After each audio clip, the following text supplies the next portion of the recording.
You are holding a glowing rectangle of glass over a bottle of foreign soap, demanding an instant translation because you cannot decipher the dense warning label, while, like, five separate work notifications violently spike your blood pressure. We carry supercomputers in our pockets, you know?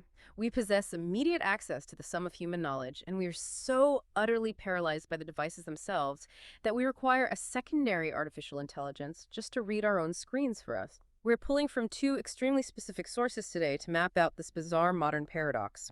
We have Anu Joy's breakdown for Android Police regarding Google's frictionless Gemini Live Assistant, and we are putting her documentation up against a new Guardian report by Devi Sridhar detailing the actual neuroscience of digital communication. We are purchasing advanced software to cure the overwhelming fatigue caused by the very machines we refuse to put down. Human brains physically register the social rejection of an unanswered text message as identical to the biological trauma of a fractured tibia. We inject our central nervous systems with biological alarm bells dozens of times an hour. We're witnessing a direct collision between hyperconvenience and literal, measurable neurological pain. Anu Joy brings a heavy engineering background to her analysis of this technological friction.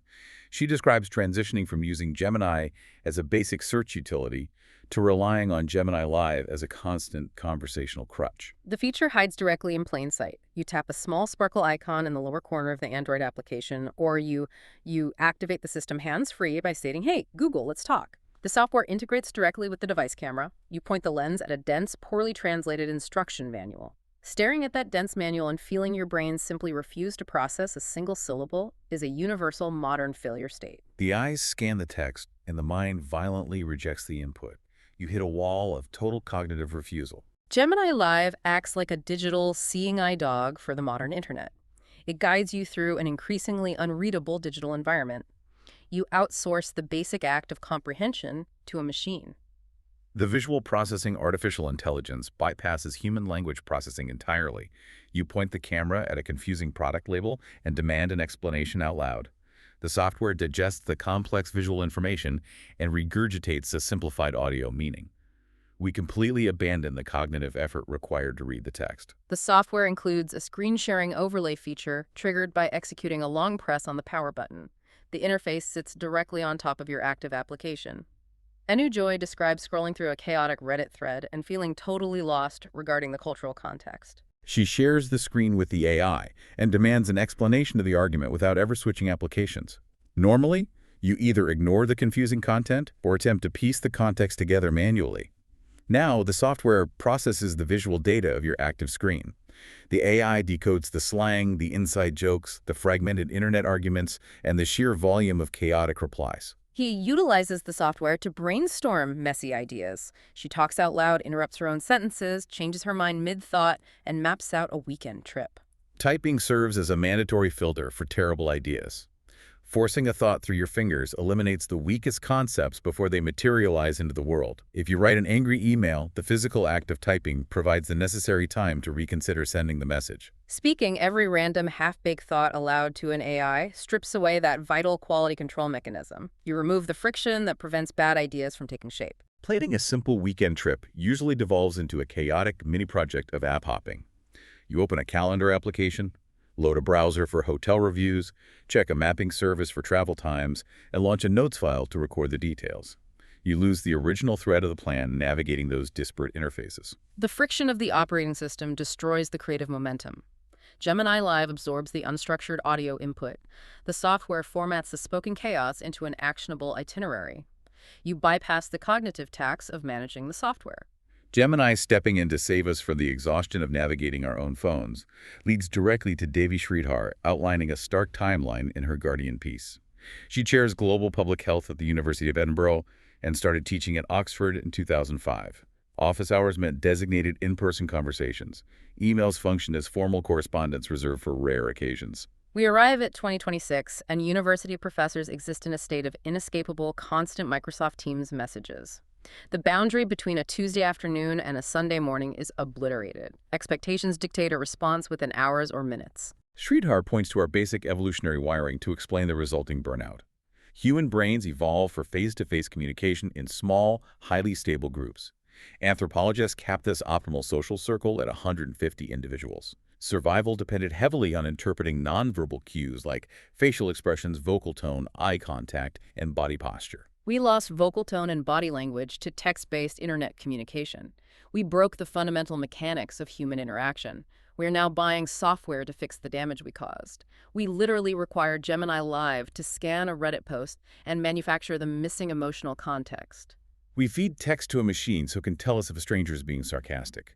A 2022 Boston study and a comprehensive 2026 review provide the empirical data for this collapse. Researchers examined various forms of communication and their impact on participant stress levels.